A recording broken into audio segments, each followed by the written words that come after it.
Donald Trump साहब ने घोषणा कर दी है। उन्होंने कहा है कि वो युद्ध जीत गए हैं, युद्ध उनके पक्ष में है। और युद्ध में क्या कुछ चल रहा है इसकी कहानी आपको इस वीडियो में बताएंगे। ये भी बताएंगे कि इस तरीके से अमेरिका का प्रयास चल रहा है पर्दे के पीछे से कि ईरान की तरफ से सीज फायर कर दिया जाए, इसके लिए भी बातचीत चल रही है। तो क्या चल रहा है ये बताएंगे। पिछले 24 घंटों में ईरान ने कहाँ कहाँ हमला किया है और यूएस इजराइल ने कहाँ कहाँ हमला किया है, इसके बारे में आपको बताएंगे। ये जो शिप उड़ा दिए गए जिसके बारे में आप सुन रहे हैं वो सब आपको विस्तार से बताएंगे। नमस्ते, मैं सौरभ त्रिपाठी हूँ, आप न्यूज़ पिंच देख रहे हैं। मेरे साथ हैं हमारे साथी विनय सुल्तान, जो कि अपनी डायरी लेके एकदम तैनात हैं। विनय जी, सबसे पहले तो ये बताइए, ये ट्रंप साहब ने जो ये घोषणा की है कि युद्ध हम जीत गए हैं, अमेरिका युद्ध जीत गया है, तो फिर खत्म काहे नहीं हो रहा है? हमारे यहाँ उनका ये कहना है खड़ा कि लाइन में। अरे उन कई तरीके के उन्होंने बयान दिए। उन्होंने कहा कि अब ईरान में जो है कुछ भी हिट करने के लिए बचा नहीं है, कोई भी टारगेट जो है बहुत बचा नहीं है। कुछ इधर है कुछ उधर है, मतलब छोटे मोटे टारगेट बचे हो। जब हमारा मन करेगा हम सीज फायर कर लेंगे। जल्दी मन क्यों नहीं कर रहा उनका? हाँ, तो अभी जल्दी मन क्यों नहीं कर रहा है, इसके ऊपर जब हम लोग डिप्लोमेसी वाले उस मोर्चे पे आएंगे तब बात करेंगे डिटेल से। एकदम तैनात रहिएगा, 8-10 पन्ना लिख के आए बढ़िया से। तो फिलहाल शुरू करते हैं ईरान से। ईरान ने कहाँ कहाँ कल हिट किया है। ठीक है, मतलब डिप्लोमेसी बाद में, ट्रंप वाली बात बाद में। सारा डिटेल में पहले 24 घंटे का डिटेल की कहाँ कहाँ क्या क्या हिट हुआ है। तो उसमें ईरान ने दुबई में क्रिक हार्बर नाम से एक होटल है, उसका एक फ्लोर जो है उसको टारगेटेड असैसिनेशन के तहत हिट किया है। कहा जा रहा है कि वहाँ पे यूएस के जो सुरक्षा एहलकार हैं वो वहाँ पे रुके हुए थे। और दुबई पोर्ट पे भी कल जो है हमला हुआ है। उसके बाद में वहाँ पे 4 लोग घायल हुए, जिसमें कि एक भारतीय भी शामिल है।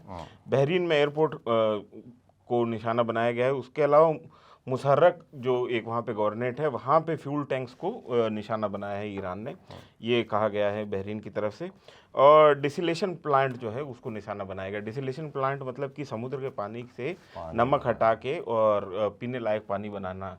तो इसमें कुवैत और वीडियो में बता भी रहे थे कि ये कितना महत्वपूर्ण है। ये महत्वपूर्ण है क्योंकि अगर इसको डिसिलेशन प्लांट्स अगर हिट होना शुरू हो गए तो एक तरीके से क्राइसिस, ह्यूमैनिटेरियन क्राइसिस खड़ा हो जाएगा पूरे मिडिल ईस्ट में। क्योंकि मिडिल ईस्ट की बड़ी आबादी जो है इसी पर निर्भर है, पीने के पानी के लिए। रेगिस्तानी इलाका है, इसलिए उनके पास मीठा पानी नहीं है। उनके पास मीठा पानी नहीं, तो डिसिलेशन प्लांट जो है वो। इसके अलावा बहरीन के जो नेशनल ऑयल रिफाइनरी और मतलब पेट्रोलियम कंपनी है बापको, उसने फोर्स मेजर लिया है। मतलब उन्होंने अपना कामकाज रोक दिया है क्योंकि बापको की रिफाइनरी में, मनामा में कॉम्प्लेक्स में जो बापको की रिफाइनरी है, वहाँ पे एक मिसाइल हिट हुई थी। उसके बाद में वो उन्होंने काम करना बंद कर दिया है।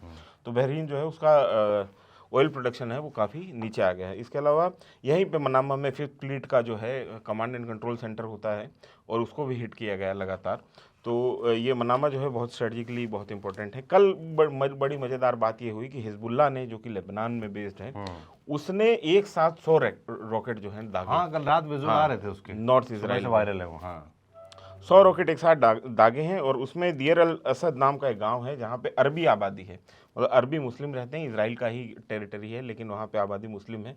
वो गांव जो है वो हिट हुआ है और हिजबुल्लाह ने इसको नाम दिया था अल अस्फ अल माकूल। ये कुरान की कोई वर्स है, उसके आधार पे उसके अलग अलग मायने मैंने 2-3 जगह चेक किया गूगल में, कोई कुछ बता रहा है, कोई कुछ बता रहा है, तो हम इसके ऊपर आप मत ही बताइए। हाँ, कमेंट नहीं कर रहा हूँ। ओमान में जो है फ्यूल टैंक जो है हिट हुआ है कल रात को। सलाला पोर्ट ओमान में 2 जो फ्यूल स्टोरेज हैं वो हिट किए गए। अभी की स्थिति ये है कि वहाँ अभी भी आग पे काबू नहीं पाया जा सका है और ओमान ने ये कहा कि ये हमको स्वीकार नहीं। उसके बाद में ईरानी राष्ट्रपति पेज़ेश्कियान ने ये कहा है कि हम इसकी जांच करवाएंगे, ये हमारी तरफ से ये नहीं किया गया है। और चल क्या रहा है यार, ये तो अजीब स्थिति है। ईरान नकार दे रहा है, वहाँ तेल रिफाइनरी भी लगातार अटैक हो रहे हैं। तो तेल और रिफाइनरी पर अटैक होना मतलब ईरान के लिए एक ही जो वे आउट है इस पूरे जंग में, और जिसके साथ में उसके पास में एक फेस सेविंग और वो एक इज्जतदार तरीके से बाहर निकल सकता है, वो ये है कि ऑयल के प्राइसेस जो हैं वो सर्च करते जाएं। जैसे जैसे वो सर्च करते दुनिया भर का दबाव आए, इकोनॉमी पे असर आए। एफबीआई ने इस बीच में एक दिलचस्प चेतावनी जाहिर की है। एफबीआई मतलब फेडरल ब्यूरो ऑफ इन्वेस्टिगेशन, जो कि अमेरिका की, जैसे हमारे यहाँ पे सीबीआई है उसी तरीके से, या एनआईए है उस तरीके से। तो एफबीआई ने एक दिलचस्प चेतावनी जाहिर की है। उसके हिसाब से कैलिफोर्निया जो स्टेट है, कोस्टल स्टेट अमेरिका का, तो उनका ये कहना है कि वहाँ पे ड्रोन हमला हो सकता है। अच्छा, तो ईरान कहाँ कोस्टल मतलब कैलिफोर्निया, लेकिन उन्होंने ये चेतावनी जाहिर की है और ये कहा है कि इसके पीछे कौन है इसके बारे में बहुत डिटेल नहीं दी, लेकिन उन्होंने चेतावनी जारी कर दी। इसके अलावा हमने ये देखा है कि पिछले 24 घंटे में स्ट्रेट ऑफ हॉर्मुज को लगातार लड़ाई का नया मैदान है वो स्ट्रेट ऑफ हॉर्मुज, और वहाँ पे लगातार हिट हो रहे हैं। और ईरान कर रहा है, और ईरान ने वहाँ पे अपना डोमिनेंस शो किया है कि हम यहाँ पे अभी मौजूद हैं और स्ट्रेट ऑफ हॉर्मुज में हमारी मर्जी के बिना जो है कुछ नहीं होने वाला है। तो यहाँ पे छह कुल मिला के शिप्स जो हैं। अब आगे बढ़े और 6 शिप्स के बारे में बताएं। तो उससे पहले सुबह आपने वीडियो किया भी है, पर इस हमने वीडियो में डिटेल पूछ ले रहा हूँ कि एस जयशंकर जो बात चल रही थी कि उन्होंने फ़ोन किया वहाँ के विदेश मंत्री ईरान की और हमारे शिप्स वहाँ से निकलने लगे हैं, ऐसा इस पे क्या है? इस पे 2 शिप जो हैं हमारी वहाँ से निकली हैं, उसमें से एक जो है वो गल्फ ऑफ ओमान में है अभी, मतलब वो स्ट्रेट ऑफ हॉर्मुज पार कर चुकी है। किया आपने? ये कंफर्म किया, लेकिन उसके बारे में कई सारी मिस इन्फॉर्मेशन है जिसको हम अभी डिबंक करेंगे इसी वीडियो में आगे। तो 5 शिप्स हैं हमारे पास में, सुबह डिटेल थी, एक अभी और फिर हिट हुई है, जिसमें वन मेजेस्टी है, एक जापानी शिप है, मयूरी नारी है जिसके बारे में, जो कि यहाँ पे आ रही थी, वो कार्गो शिप थी और यहाँ आ रही थी, थाई फ्लैग्ड शिप थी, और वो यहाँ आ रही थी गुजरात में चावल लेने के लिए। इसके अलावा जेफ्रायस है और सी सेफ विष्णु है, ये दोनों ऑयल टैंकर्स हैं जो कि एक दूसरे को ऑयल जो है वो ट्रांसफ़र कर रहे थे। और ये स्थिति बनी। इसके अलावा भी मतलब छोटी मोटी कई शिप्स हैं जो कि हिट की गई हैं ईरान की तरफ से, और ईरान ने बहुत क्लियरली बता दिया है कि हमारी मर्जी के बिना स्ट्रेट ऑफ हॉर्मुज से पत्ता भी नहीं हिल सकता है। जबकि यूएस तो लगातार इससे इनकार कर रहा है कि हमारा कंट्रोल है, कुछ नहीं है। मतलब ये दिख रहा है ना, यूएस का कंट्रोल होता तो यूएस का ऑयल टैंकर थोड़ी हिट होता। ट्रम्प तो कह रहे हैं जीत गए युद्ध।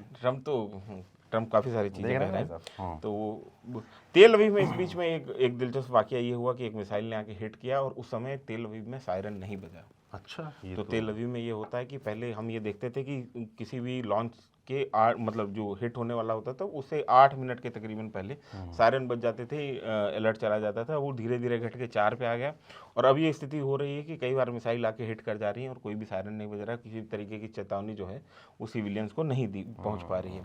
इसके अलावा एरबिल एयरबेस है जो कि इराक में कुर्दिस्तान में, उसको हिट किया गया है।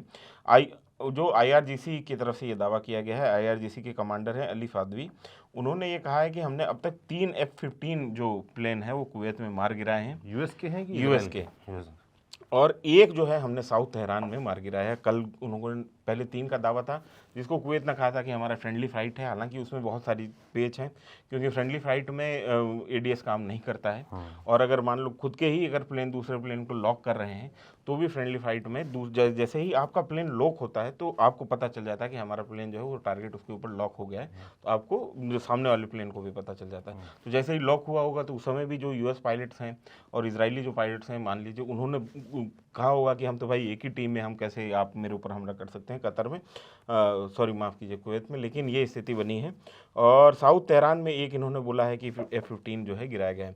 अच्छा, ये जो F-15 जो ईगल जो कि कुवैत में मारे गए 3, उसके बारे में एक दिलचस्प बात ये है कि बाद में ये कहा गया कि कुवैती जो है एयर डिफेंस ने उसको मार गिराया है, लेकिन ऐसा टेक्निकली बहुत मुश्किल लगता है कि ऐसा हो जाए। तो एक स्थिति ये भी बनती है कि कोई कुवैती जो पायलट है जो अपने F-15 या F-16 उड़ा रहे हों, उन्होंने लॉक करके और हिट किया हो उसको। तो ऐसी भी संभावनाएं जताई जा रही है। डिफेंस कम्युनिटी जो आपस में डिस्कशन करती है उसके बारे में कि जिस तरीके से ईरान के ऊपर हमला हो रहा है तो हो सकता है कोई सिंपैथी में जो है उन्होंने उड़ा दिए हैं F-15 ईगल। तो ये स्थिति ये पॉसिबल है। हाँ, ये इसके थ्योरी इसकी दी जा रही है। और इसके अलावा किरियत शिमोना में जो कि नॉर्थ इजराइल का हिस्सा है, वहाँ पे भी जो हिजबुल्ला के रॉकेट हैं वो जाके लगे हैं। हाइफा में जो रिफाइनरी है उसके ऊपर हिट हुआ है, हालांकि वो रिफाइनरी बंद है। ये रिफाइनरी बाजान ग्रुप को ऑपरेट करता था और ये रिफाइनरी फिलहाल बंद है। विक्टोरिया बेस है बगदाद में, उसको हिट किया गया है।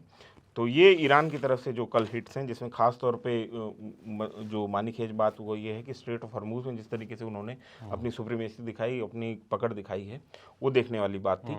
और उसके पीछे का पूरा गेम क्या है ईरान का, वो भी आपको समझाया कि कैसे वो चाहता है कि ऑयल एक्सपोर्ट जो है, गैस इंपोर्ट है, उस पर पूरी तरीके से रोक लगे और उसके ज़रिए इकोनॉमिक दबाव बने पूरी दुनिया पर, और वो दबाव आए US पर, और किसी तरीके से सीज फायर की तरफ मामला बढ़े, और जिसमें ये नज़र ना आए कि ईरान हार गया, जो ट्रम्प क्लेम कर रहे हैं कि वो जीत गए हैं। हाँ, और अर्ली विक्ट्री उन्होंने कॉल की है, जिसको कहा जाता है सैनिक जवान में। और इजराइल में ने जो हिट किया है इजराइल और USA की तरफ से, तो US के जो सेंट्रल कमांड है, जो सेंटकॉम है, उसने 2 विजुअल्स कल जारी किए हैं। इसमें एक विजुअल में जो ईरानी माफ़ कीजिए, ईरानी C-130 जो हरकुलस है, जो कि कैरियर प्लेन है, जो कि एक तरीके का सैनिक प्लेन है, जो कि जेट है, जो कि बहुत सारा सामान लेके जाता है, मतलब माल ढोने वाला सैनिक प्लेन जो है, उसको आप कह सकते हैं C-130 हरकुलस, उसको हिट करते हुए दिखाया गया है। उसके अलावा उन्होंने मिसाइल लॉन्चर्स जो हैं ईरान के, उनको हिट करते हुए दिखाया गया। और मतलब कि सेंटकॉम की तरफ से कहा गया है कि हम ईरान की सारी कैपेबिलिटी जो है उसको ख़त्म कर देंगे ताकि वो यूएस और उसके एलाइड कंट्रीज़ को और नुकसान ना पहुंचा सके, सरेंडर करें चाहेंगे, है ना। तो इसराइल ने बसीज, और ये कल कमाल की बात ये हुई कि इसराइल ने बड़े पैमाने पे ड्रोन्स का इस्तेमाल किया एरियल स्ट्राइक के बजाय। और इसराइल ने बसीज जो चेक पोस्ट हैं, बसीज वहाँ की एक पैरामिलिट्री है जो कि इस्लामिक रेजीम के प्रति वफादार है, उसके तेहरान में 10 चेक पोस्ट के ऊपर उन्होंने ड्रोन से हमला किया है और उसमें 14 लोगों के मारे जाने की खबर है। और सिराज का एयरबेस जो है उसको बार बार निशाना बनाया गया है। करबला अहवाज में कल खास तौर पे हमको एरियल स्ट्राइक देखने को मिली जिसमें करबला कैंप है उसको निशाना बनाया गया है। इसके अलावा 92 आर्मर्ड डिवीजन जो है, आर्मर्ड मतलब कि जो टैंक वगैरह जो है उसको आर्मर्ड बोलते हैं आर्मी की जबान में, तो आर्मर्ड डिवीजन का 92 आर्मर्ड डिवीजन को पूरी तरीके से डिसमेंटल कर दिया गया है, ऐसा आईडीएफ का कहना है, इजरायली डिफेंस फोर्सेस का ऐसा कहना है। बंदर अब्बास के नेवी हेडक्वार्टर को निशाना बनाया गया है। और इसके अलावा पॉपुलर मोबिलाइजेशन फोर्स जो है उसके हेडक्वार्टर को निशाना बनाया गया है मोसूल में। ये आईआरजीसी ने इसको पूरे के पूरे अटैक को कंडेम किया है, इसमें काफ़ी सारे लोगों के मारे जाने की खबर है। पॉपुलर मोबिलाइजेशन फोर्स के बारे में हम आपको और बताएंगे अभी। और इसमें इसको मोसूल में इसके हेडक्वार्टर को पूरी तरीके से तबाह कर दिया गया है। तेहरान में मेहराबाद एयरपोर्ट के ऊपर हमला हुआ है, सिविलियन इलाकों में भी कई जगहों पे हमले होने की बात कही गई। इसके अलावा बुशहर में भी हमने एरियल स्ट्राइक की हमारे पास में विजुअल कंफर्मेशन है। तो ये स्थिति है। अब हम चलते हैं थोड़ा सा पीएमएफ की तरफ से, या पॉपुलर मोबिलाइजेशन फोर्स। तो ईरान जो है उसका एक प्रॉक्सी नेटवर्क पूरे इलाके में काम करता है, ऐसे जिस तरीके से पाकिस्तान का एक प्रॉक्सी नेटवर्क भारत में काम करता है, चाहे जैश ए मोहम्मद, चाहे जो तमाम आतंकी संगठन हैं, तो उस तरीके से ईरान एक पूरा का पूरा प्रॉक्सी नेटवर्क जिसमें हुतीज हैं, जिसमें हिजबुल्ला है, उसमें उसी छतरी के नीचे जो है पीएमएफ है, इसको पॉपुलर मोबिलाइजेशन फोर्स कहा जाता है। ये 67 शिया मिलिटेंट ग्रुप जो हैं, आपको ये बात समझनी पड़ेगी कि शिया आबादी सिर्फ ईरान में नहीं है, वो इराक में भी एक बड़ी आबादी शिया है। और वहाँ पे 67 के तकरीबन 67 शिया मिलिटेंट ग्रुप थे, छोटे छोटे अलग अलग, तो उनको एक छतरी के नीचे लाके इसको बनाया गया था 2014 में। और इसको जो इसकी जो नींव रखी थी उस आदमी का नाम था अली सिस्तानी। और तब से ये जो है अपना एलिजेंस जो है वो इस्लामिक रेजिम जो ईरान की है उसके प्रति शो करते हैं और उसके सुप्रीम लीडर को ही अपना सुप्रीम लीडर मानते हैं। और इन लोगों ने लगातार तंग किया हुआ था इराकी कुर्दिस्तान में, अमेरिका को, और तमाम जगहों पे, बगदाद में भी, और ये लगातार हमला कर रहे थे, तो इसके ऊपर जो है जवाबी कार्रवाई की गई थी। इसके अलावा एक और इनका ईरानी प्रॉक्सी नेटवर्क का एक और आतंकी संगठन है जिसको इस्लामिक रेजिस्टेंस फ्रंट कहा जाता है। ये 2014 में बना था जब सीरिया में नई सरकार आ गई थी, अल-जुलानी जब नए तरीके से प्रधानमंत्री बन गए थे, जो कि किसी ज़माने में यूएस डेजिग्नेटेड टेररिस्ट हुआ करते थे। और उसके बाद में सीरिया में इसराइल का हस्तक्षेप लगातार बढ़ गया था। एक जगह पड़ती है गोलान हाइट, बहुत स्ट्रेटेजिकली इंपॉर्टेंट है, और वहाँ से इसराइल जो है नीचे की तरफ धीरे धीरे बढ़ रहा था। तो वैसी स्थिति में ये हुआ था कि इसराइल के खिलाफ वहाँ पर एक मोबिलाइजेशन खड़ा हुआ, और जिसको इस्लामिक रेजिस्टेंस फ्रंट कहा जाता है, और ये इसराइल के खिलाफ लगातार लड़ रहा है। तो ये भी इस युद्ध में कूदे हुए हैं और ये भी लगातार सीरिया में तमाम जगहों पे हमले कर रहे हैं अमेरिकन बेसिस पे, और ईरान की तरफ से ये युद्ध में शामिल हैं। तो दो प्रॉक्सी नेटवर्क के 3 बड़े प्लेयर्स जो हैं इसमें शामिल हैं, और एक जो और बड़ा प्लेयर है हुतीज, वो अभी फिलहाल शांत हैं, उनकी तरफ से कोई खास कार्रवाई नहीं की जा रही। बीच में एक दो मिसाइल वो भी छोड़ दे रहे हैं प्रेजेंस शो करने के लिए, लेकिन कोई बहुत बड़े पैमाने पर कार्रवाई वो लोग नहीं कर रहे हैं हुती। तो कुल मिला के ये हो गए दोनों तरफ के एक्शन, कार्रवाई। ईरान ने क्या कार्रवाई की है, इजराइल ने ईरान में क्या कार्रवाई की है, ये आपको हमने बता दिया।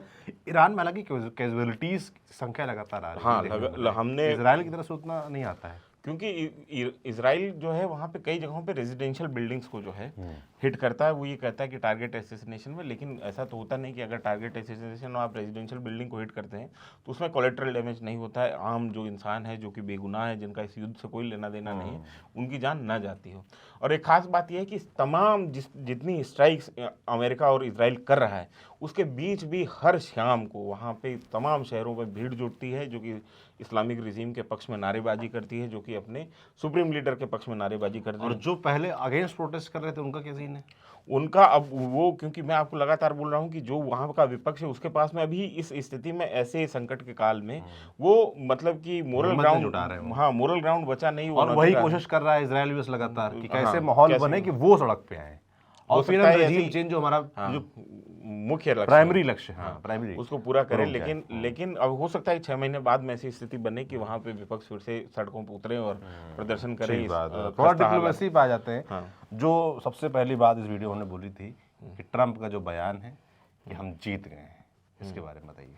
ट्रंप ने कई सारे बयान दिए, जिसमें एक बयान ये है कि हम जीत गए हैं और हमारा जो मन करेगा उसके बाद में हम इस युद्ध को खत्म कर देंगे। कब मन करेगा इनका? अब कब मन करेगा इसके ऊपर जो है एक अली लारजानी, वहाँ पे जो नेशनल सिक्योरिटी काउंसिल है ईरान की, उसके अध्यक्ष हैं, उसके प्रमुख हैं, उन्होंने ट्रंप के उसके ऊपर जो है बयान के ऊपर जवाब दिया। उन्होंने कहा है कि ट्रंप ने ओमानी मीडिएटर्स के थ्रू हमें सीज फायर की रिक्वेस्ट भेजी थी और हमने वो सीज फायर की रिक्वेस्ट एक्सेप्ट नहीं की। ये अली लारिजानी का जो है कोट मैं आपको कर रहा हूँ। और उन्होंने कहा कि जब तक इस पृथ्वी पर इजराइल नाम का देश बचा हुआ है तब तक हम कोई सीज फायर नहीं करेंगे, मतलब कि हम तो आर पार की लड़ाई में हैं। अलग ही टसन है भाई, है ना। और लेकिन इस बीच में ईरानी राष्ट्रपति पेजेस्कियान ने जरूर शांति वार्ता की जो है पेशकश की। उन्होंने कहा कि हम सीज फायर कर लेंगे, लेकिन फिर उन्होंने 3 शर्तें उसकी ऐसी रखी हैं जो कि अमेरिका के गले नहीं उतरेंगी। जैसे क्या? पहली शर्त उन्होंने ये रखी है कि हमको लेजिटिमेट माना जाए, हमारे लेजिटिमेट राइट्स और हमारी सॉवरेनिटी को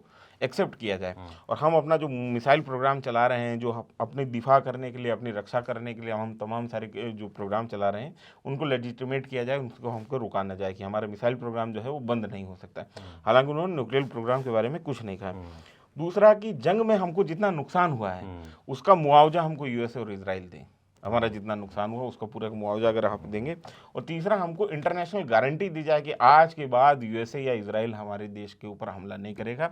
अगर आपको ये 3 शर्तें मंजूर हैं तो आप जो है हम आपके साथ में शांति समझौता। कुल मिलाकर दोनों तरफ से चाहे यूएस हो चाहे वो ईरान हो, दोनों ही लोग अड़े हुए हैं और दोनों ही लोग एक तरीके से ये मैसेज देना चाहते हैं कि युद्ध में एज हमारा है, और इसी जिद में जो है मामला आगे बढ़ नहीं रहा, सीजफायर की तरफ या समझौते की तरफ नहीं बढ़ पा नहीं, अमेरिका के लिए अब दिक्कत ये हो गई है कि अमेरिका को इस पूरे के पूरे मामले में फेस सेविंग नहीं पड़ रही। इनके पास में कोई एग्जिट प्लान नहीं है, ये समझ नहीं पा रहे हैं कि कैसे निकलें इससे बाहर। ये फंस तो गए हैं इजराइल के कहने पे। तो क्या बार बार इसीलिए माहौल बनाया जा रहा है कि कल मान लो युद्ध रुक जाए, बार बार तो क्या आप ये क्लेम कर रहे हैं हम तो जीत गए, तो लोगों के मन में आ जाएगा हम जीत गए।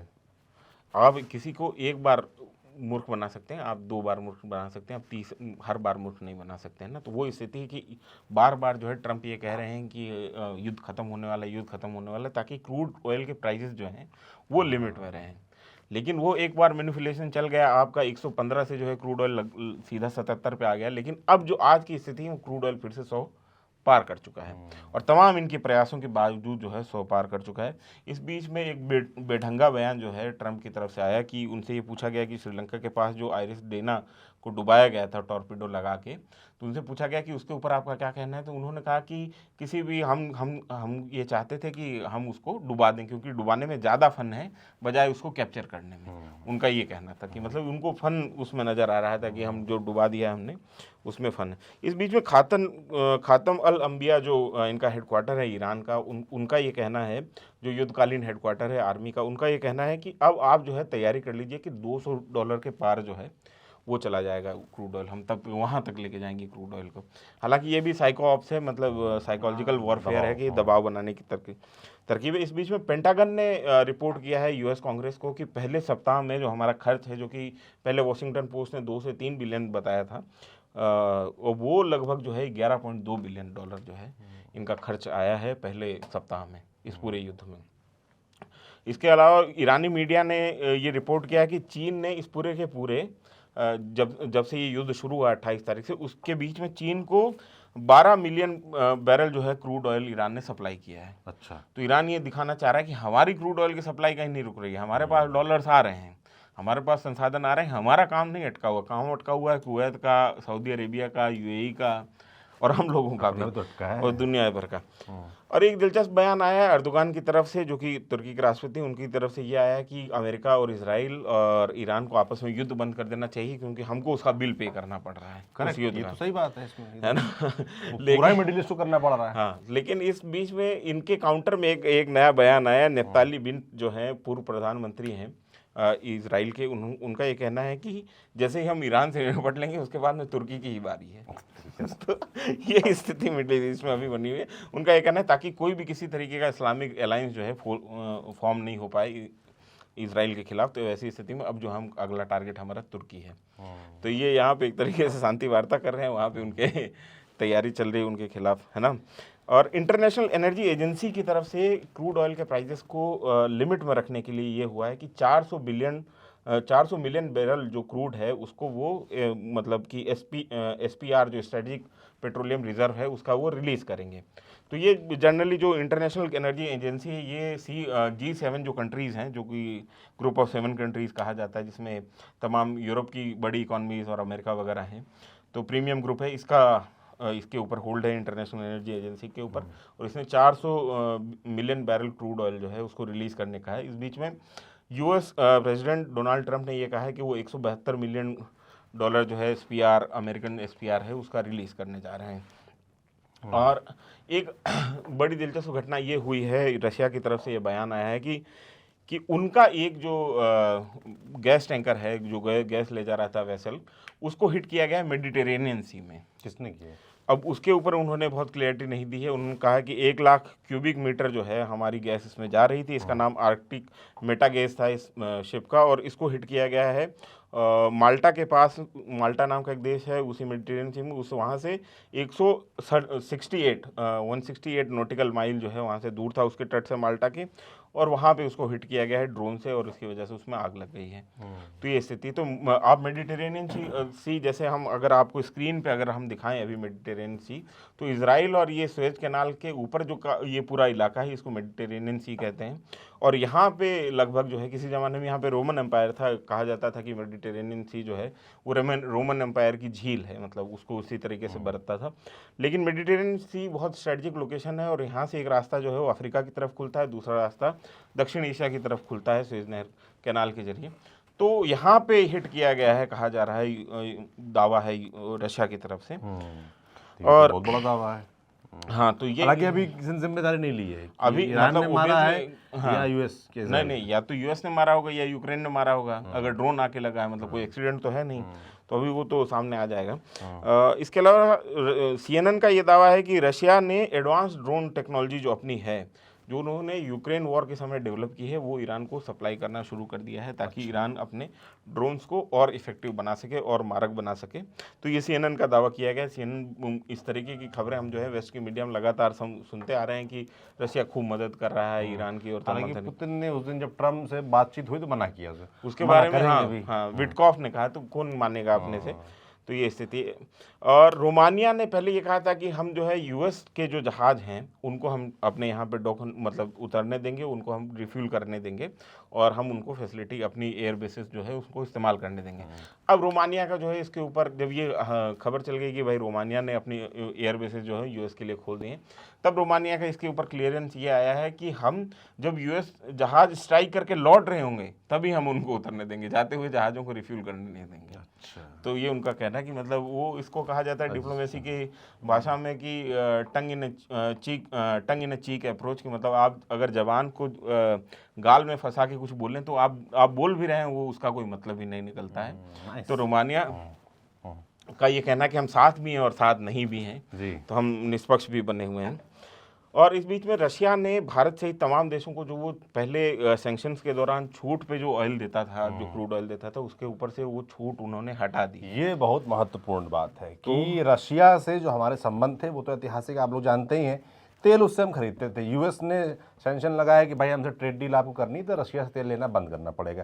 जो रशिया को सस्ता तेल देता था, अब जब अमेरिका ने छूट दी, जो कथित तौर पर चल रहा है कि छूट दी, भारत को परमिशन दी है, तो अब रूस ने बताया, जो बताने जा रहे हैं मैंने, कि रूस ने जो छूट दे रखी थी पहले, अब वो खत्म कर दी है, अब वो महंगा तेल बेचेगा। क्या कहानी भाई ये? तो ये वही स्थिति है कि रशिया ने, अब क्योंकि अभी तो रशिया के लिए तो पैसा बनाने का समय है, आपदा में अवसर है, तो सारा का सारा पर्शियन गल्फ जो है वो बंद है, और वहाँ पे जो दूसरा बड़ा सप्लायर है वो रशिया ही है, और रशिया उस समय दबा के पैसा जो है बना रहा है, तो वो क्यों छूट देगा? अब उसके ऊपर सैंक्शंस हट गए हैं, और लोगों की मजबूरी है, दुनिया भर की मजबूरी है कि अगर रशिया का अगर वो लोग क्रूड नहीं खरीदेंगे तो क्रूड के प्राइसेस जो हैं वो सही में 200 चले जाएंगे, तो वैसी स्थिति बन जाएगी। तो अब वो रशिया उसमें से, और वो ठीक भी कर रहा है अपने हिसाब से, उसका नेशनल इंटरेस्ट यही है।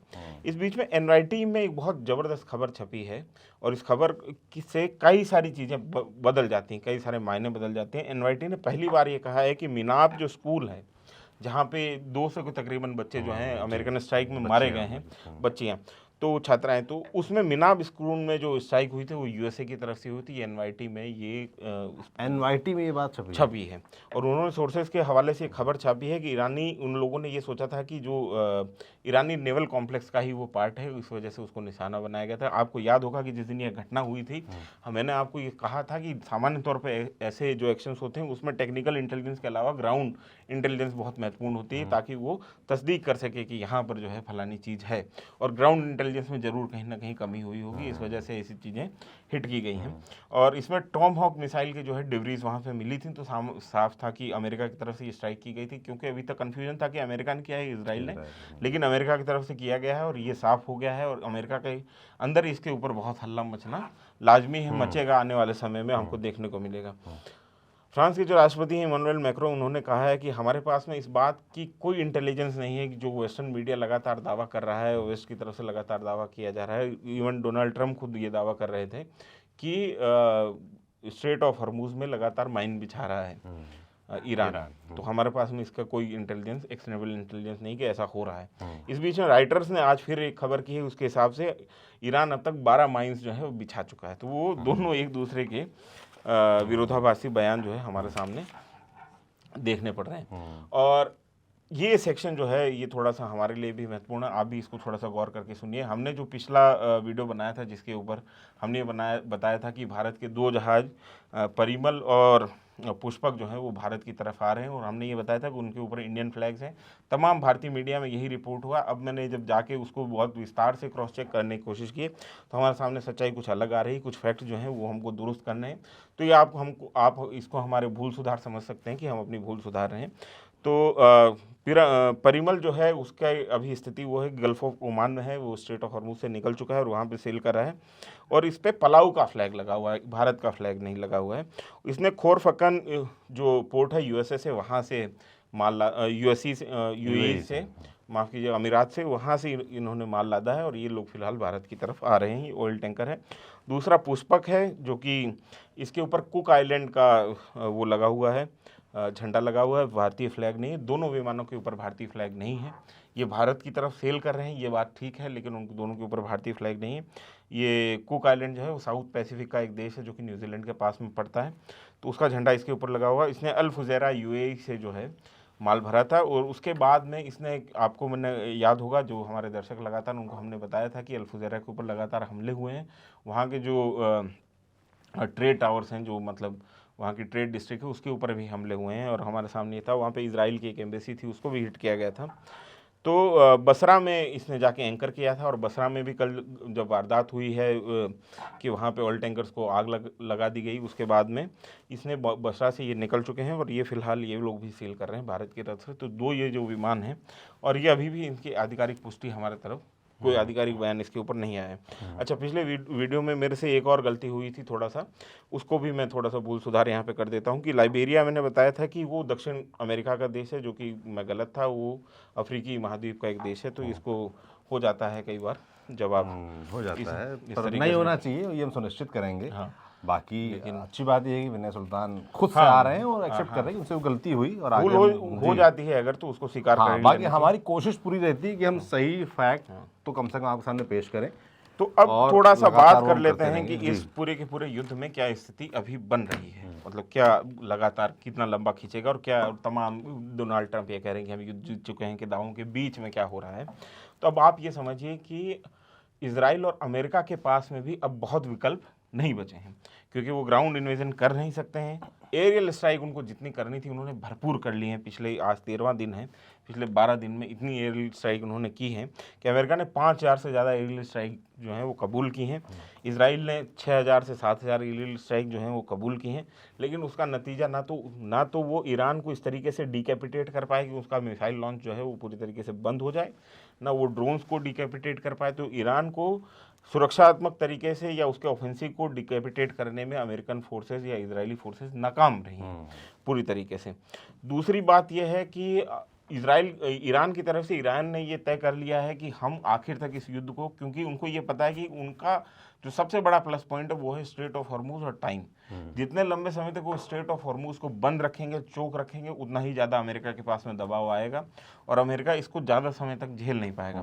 क्योंकि ये अगर आप ये समझिए कि अगर क्रूड ऑयल 150 भी पहुंच गया, 140 पहुंचा था अफगानिस्तान वॉर के समय में, वो हाईएस्ट है 143 142, अगर वो 150 भी पहुंचाने में ये लोग कामयाब रह गए हैं, तो वैसी स्थिति में तमाम स्ट्रेटेजिक रिजर्व भी खाली अगर हो जाएंगे, तब भी अगर 150 पहुंच जाता है, तो वैसी स्थिति में पूरी दुनिया में एक वैश्विक मंदी की स्थिति बन जाएगी। और ये बहुत सारी अर्थव्यवस्थाएं ऐसी हैं, इंक्लूडिंग पाकिस्तान, बांग्लादेश, और हमारी भी आर्थिक स्थिति जो हम बेहतर हैं, लेकिन हमारे ऊपर भी दबाव आएगा। चाइना भी बहुत बुरी तरीके से इसमें लपेटे में आएगा। तमाम ऐसी अर्थव्यवस्थाएं दक्षिण अमेरिका की भी और यूरोप की भी जो इस धचके को झेल नहीं पाएंगे, इसको वो उसमें बर्बाद हो जाएंगे।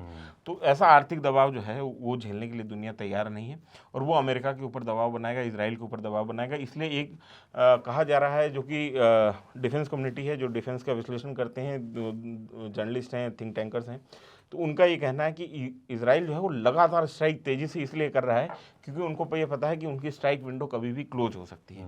मतलब कि अमेरिका किसी भी समय जो है सीज फायर के लिए तैयार हो सकता है ईरान के साथ में, और नेगोशिएशन टेबल पे जा सकता है। तो वो उससे पहले जितना ज़्यादा नुकसान ईरान को पहुंचा सके, उतना ज़्यादा नुकसान पहुंचाना वो चाह रहे हैं, क्योंकि इजराइल के भी मन में है कि जैसे 12 डे वॉर के बाद में एक तरीके से सीज फायर उनके ऊपर इम्पोज कर दिया गया, उसी तरीके से इस बार फिर ऐसा ना हो कि अमेरिका उनके ऊपर सीज फायर इम्पोज कर सके। और एक हम इसके ऊपर थोड़ा सा विस्तार से जो है सौरभ वीडियो करेंगे ही, लेकिन इसको मैं एक खबर क्योंकि अभी आई है तुरंत, तो इसको मैं आपको थोड़ा सा समझा देता हूँ। और ये बहुत महत्वपूर्ण खबर होने वाली है कि जैसे सुप्रीम कोर्ट ने तमाम ट्रम्प के जो जितने भी टैरिफ लगाए थे उनको निरस्त कर दिया था, क्योंकि उनके पास में कोई ऐसा अधिकार नहीं था उसकी वैधता को चुनौती देते हुए।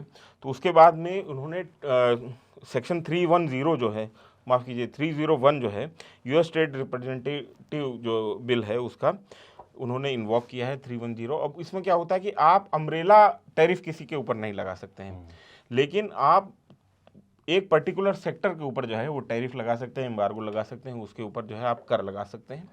तो 310 जो है, माफ़ कीजिए 310 बार बार बोल दे रहा हूँ मैं, 301 जो है सेक्शन, उसको इन्होंने इवोक किया है। और उसके बाद में इंडिया, चाइना, इंडोनेशिया, वियतनाम और ईयू सहित 16 कंट्रियों के ऊपर उनके जो बड़े सेक्टर हैं, जिनमें सबसे ज़्यादा जैसे ईवीज़ का बहुत ज़्यादा निर्यात करता है, या बैटरीज़ का बहुत ज़्यादा निर्यात करता है कोई देश, या किसी तरीके की मैन्युफैक्चरिंग जो खास किस्म की इलेक्ट्रॉनिक्स की मैन्युफैक्चरिंग जो है चाइना में ज़्यादा होती है, तो उनके ऊपर उन सेक्टर्स के ऊपर उन्होंने फिर से वो टैरिफ लागू कर दिए हैं। तो ये स्थिति बनती है। तो ये कुल मिला के यही सब है पिछले 24 घंटे का हाल। क्या डिप्लोमेटिक स्तर पे हुआ, युद्ध में क्या हुआ, युद्ध किस दिशा में जा रहा है, बड़े बड़े नेता देश दुनिया के क्या बोल रहे हैं, और क्या युद्ध खत्म हो सकता है, इस सारी संभावनाओं पे हमने इस वीडियो में बात की।